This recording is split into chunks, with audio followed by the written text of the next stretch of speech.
बिस्मिल्लाहिर्रहमानिर्रहीम। बोलते कालम के साथ मैं आमिर जहान और मैं आर्सेनिक मिसाइल के बारे में पढ़ रहा था तो मुझे समझ आई कि यूरोप इससे क्यों खौफज़दा है और अमेरिका भी इससे डर रहा है। ये एक ऐसा मिसाइल सिस्टम रशिया ने बनाया है जिसके लिए कोई इंटरसेप्टर इस वक्त तक मौजूद नहीं है।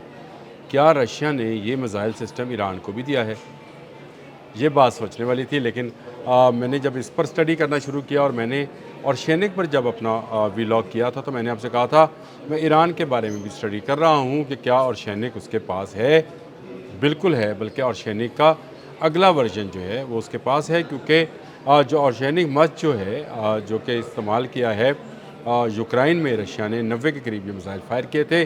कोई एक भी इंटरसेप्ट नहीं हो सकता था, हालांकि उनके पास पेट्रियट समेत बहुत सारे इंटरसेप्टर्स मौजूद थे, लेकिन कोई ऑर्शेनिक को रोकने में कामयाब नहीं हुआ।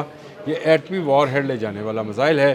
तो क्या ईरान इस तरह का मिसाइल बना रहा है? रशिया ने ये टेक्नोलॉजी ईरान को दी।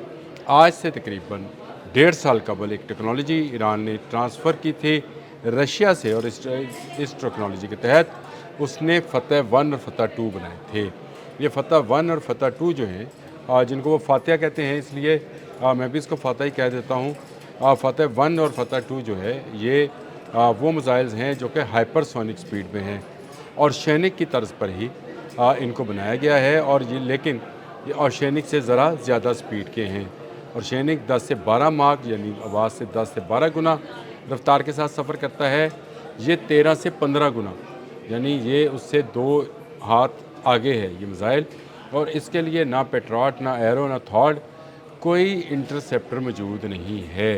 ईरान ने पूरी इसराइल अमेरिका जंग में, जो कि इसराइल और अमेरिका ने इस पर मुसल्लत की थी, इन मिसाइल्स का इस्तेमाल नहीं किया था। ये हाइपरसोनिक मिसाइल्स हैं और इनको आपको पता ही है हाइपरसोनिक मिसाइल जो हैं ये बैलिस्टिक मिसाइल की तरह से होते हैं, लेकिन इनके लॉन्चर्स जो हैं वो अलग हैं। ये भी फ़ज़ा में जाते हैं और जब ज़मीन की तरफ वापस आते हैं तो ये अपनी ओरिजिनल स्पीड पर होते हैं।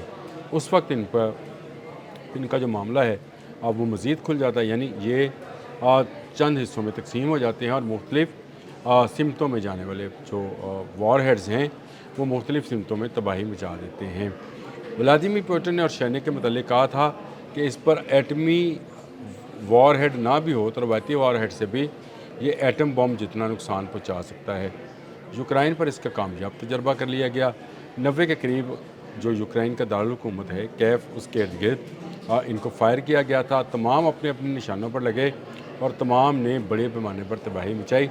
तो पुतिन की ये बात तो बिल्कुल दुरुस्त साबित हुई कि ये एक ख़तरनाक मिसाइल सिस्टम है, लेकिन फतह 1 और फतह 2 जो है ये अभी तक ईरान ने इस्तेमाल नहीं किए हैं। ईरान ये टेक्नोलॉजी हासिल कर चुका, मिसाइल बना चुका, शो कर चुका, अब उसने इसको लॉन्च करना है। अगर जंग का दूसरा मरहला शुरू होता है उसमें ईरान ये मिसाइल इस्तेमाल करेगा, जिसके लिए इंटरसेप्टर किसी जो है मुत्तहिदा अरब अमारात या इसराइल और अमेरिका के पास नहीं है, क्योंकि ये एक नई टेक्नोलॉजी है जिसमें मिसाइल जो है ऊपर जाकर 6 हिस्सों में तकसीम होता है और उसके वॉरहेड्स जो हैं मुख्तलिफ़ अहदाफ को ठीक ठीक निशाना बनाते हैं।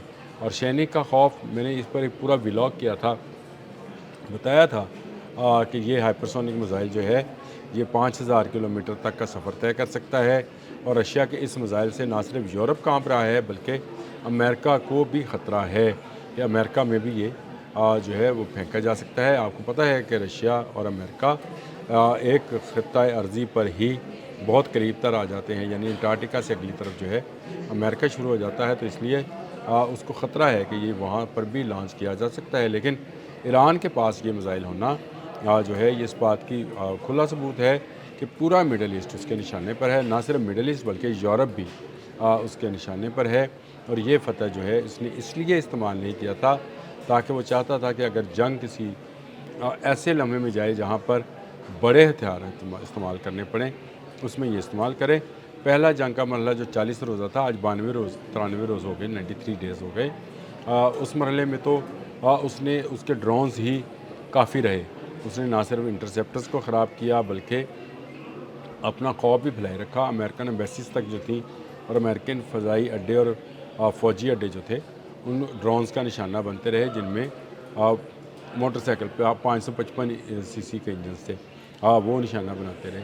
तो ये एक ऐसी सूरत हाल है जिसमें इस तरह का हाइपरसोनिक मिसाइल जो है, ये अभी तक इसको कहा जाता है कि ये नाकाबिले तस्खीर है, इसके लिए कोई इंटरसेप्टर मौजूद नहीं है।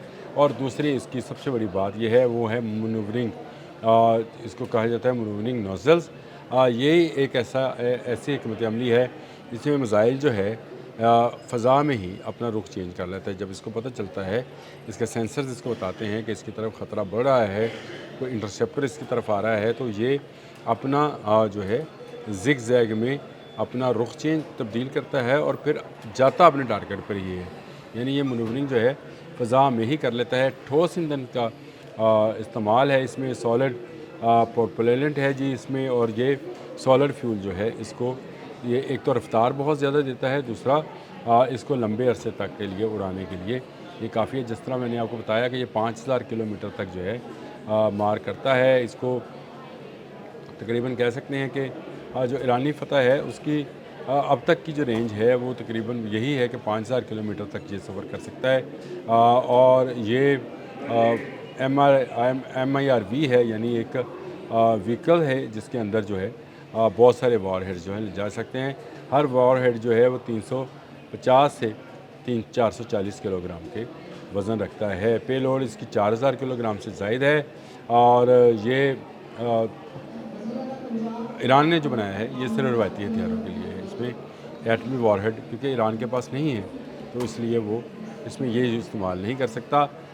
दफाई नुक्ता नज़र से अगर देखा जाए तो मल्टी वॉरहेड जो है MIRV जो हैं, ये मिसाइल्स इससे पहले इस जंग में इस्तेमाल नहीं हुए। खैबर शिकन इस्तेमाल हुआ था और बहुत सारे मिसाइल्स थे जो कि इस्तेमाल किए गए थे। बैलिस्टिक मिसाइल थे, क्रूज़ मिसाइल थे, अमार था, बहुत सारे मिसाइल थे, याली था, ये सारे मिसाइल इस्तेमाल हुए। लेकिन इन मिसाइल्स को बचाया गया। और ईरान के इस मिसाइल के मुतालिक अगर हम Washington institute of near east को पढ़ें, उनका एक पूरा इस पर आर्टिकल है जिसमें ये बताया गया है कि ये मुस्तकबिल का हथियार है। मुस्तकबिल का हथियार इसको इसलिए कहा गया कि इसमें जो इंटरसेप्टर्स इस वक्त दुनिया में राइज हैं, चाहे वो S-400 है या एरो है और पेट्रियाट और थॉड हैं, ये तमाम इंटरसेप्टर्स भी इस मिसाइल को रोकने की सलाहियत नहीं रखते हैं। काफ़ी ख़तरनाक मिसाइल है और काफ़ी तेज़ रफ्तारी के साथ सफ़र करते हुए ये हवा में मज़ीद मिसाइल्स को छोड़ देता है, जिसकी वजह से इसको काफ़ी ख़तरनाक समझा जाता है। तबाही बड़े पैमाने पर फैला सकता है। मैंने आपको इसके बारे में बताया कि ईरान ने ये टेक्नोलॉजी रशिया से ली और ये आर्सेनिक की टेक्नोलॉजी थी जिसको उन्होंने, उनके साइंटिस्ट ने मज़ीद इन्हांस कर लिया, यानी इसकी रफ़्तार में मज़ीद इजाफ़ा कर दिया। और ये रफ़्तार में मज़ीद इजाफ़ा जो है दुनिया के लिए एक और ख़तरा है। समझे बात को कि ईरान जो है इन दिनों में, जब ये 40 रोज़ा जंग के बाद आज 93 डेज़ हो गए, तो आप यूँ समझे कि तकरीबन 50 दिन मज़ीद लगा लें या 45 दिन लगा लें। इन 40-45 दिनों में ईरान ने अपनी जो मिसाइल्स हैं ना सिर्फ उनको बचा कर रखा हुआ है, बल्कि उसने नई टेक्नोलॉजी को भी बचा कर रखा हुआ है। जो ये जो सेंडकॉम कहता है कि हमने उनकी मिसाइल बैटरीज़ को उड़ा दिया, ये सारी वो फेक मिसाइल बैटरीज़ हैं जो कि इंस्टॉल ही इसलिए की गई थी जाके इनको उड़ा दिया जाए और इनके मिसाइल्स और बॉम्ब जो हैं ज़ाया किया जाए। ईरान ने बड़ी लंबी हिकमत अमली बना रखी है, एक लंबी जंग की तैयारी है। और अगर जंग का दायरा मज़ीद फैलता है, अगर ईरान से एटमी ईंधन लेने की कोशिश की जाती है, तो ईरान ये हाइपरसोनिक मिसाइल जो हैं इनका इस्तेमाल करेगा तमाम उन मुल्कों में जहाँ पर अमरीकी अड्डे मौजूद हैं। फिर वो कुवैत, मुत्तहिदा अरब अमारात, इसराइल, कहाँ पर भी, बहरीन, जहाँ से अमरीकी अड्डों से हमला किया जाएगा, एयर स्ट्राइक्स की जाएंगी, फ़ज़ा इस्तेमाल की जाएगी, वहाँ पर ये मिसाइल गिराया जाएगा। बैन वैसे ही जैसे रशिया ने और सैनिक मिसाइल जो है उसको टेस्ट किया है यूक्रेन के ऊपर, और केव के गर्दनवा पर इस मिसाइल ने बड़े पैमाने पर तबाही मचाई। कोई इंटरसेप्टर जो है इन मिसाइल को उसकी स्पीड और मनूवरिंग की वजह से रोक नहीं पाया है। ईरान के फतह 1, फतह 2 जो हैं ये तैयार हैं बिल्कुल चलने के लिए। उनके तमाम बैटरीज़ जो हैं महफूज हैं और तमाम मिसाइल के ज़ख़ीरे जो हैं वो पहाड़ों के अंदर महफूज किए गए हैं, जहाँ से इनको वक्फे से लॉन्च किया जाएगा हर उस मुल्क के ख़िलाफ़ जो ईरान पर जारहियत दिखाएगा। امریکہ جارحیت دکھا رہا ہے، اسرائیل جارحیت دکھا رہا ہے، UAE ان کا پارٹنر ہے، کویت ان کا پارٹنر ہے، تو ان تمام ممالک کو بھی جو ہے تیار رہنا چاہیے کہ جب ایران پلٹ کر جواب دے گا تو وہ ان ہائپر سونک میزائل کے ذریعے دے گا۔ اب وہ وقت نہیں ہے وہ بیلسٹک میزائل استعمال کرے، یہ ہائپر سونک میزائل جو ہیں یہ چلیں گے تو ان کو روکنے کے لیے کوئی انٹرسیپٹر جو ہے کام نہیں آنے والا ہے۔ تو یہ اس دن سے ڈرنا چاہیے، جنگ سے بچنا چاہیے، اور جنگ سے بچنے کا طریقہ یہی ہے کہ تمام گلف جو ہے وہ ایران کے ساتھ ہاتھ ملائے، امریکہ اور اسرائیل کو بائے بائے کر جائے۔ یہی ایک طریقہ ہے جنگ سے بچنے کا۔ آپ کو میرا ولاگ میں اگر کوئی غلطی نظر آئے یا آپ سنیں تو اس پر کمنٹ ضرور کیجئے، ویسے بھی کمنٹ کیا کیجئے، آپ کے کمنٹس جو ہیں میرے لیے رہنمائی کا باعث بنتے ہیں، میں یہی کہتا ہوں۔ آپ دوستوں سے کہتا ہوں میں تمام کمنٹس پڑھتا ضرور ہوں، میں رپلائی نہیں کرتا ہوں لیکن کمنٹس پڑھتا ضرور ہوں، کیونکہ رپلائی کرنے لگوں گا تو بہت سارے کمنٹس جو ہیں وہ رہ جائیں گے۔ اس لیے میری آپ سے درخواست یہی ہے کہ آپ میرے ولاگس کے اوپر کمنٹ ضرور کیا کیجیے۔ اب تک کے لیے اتنا ہی، اللہ حافظ۔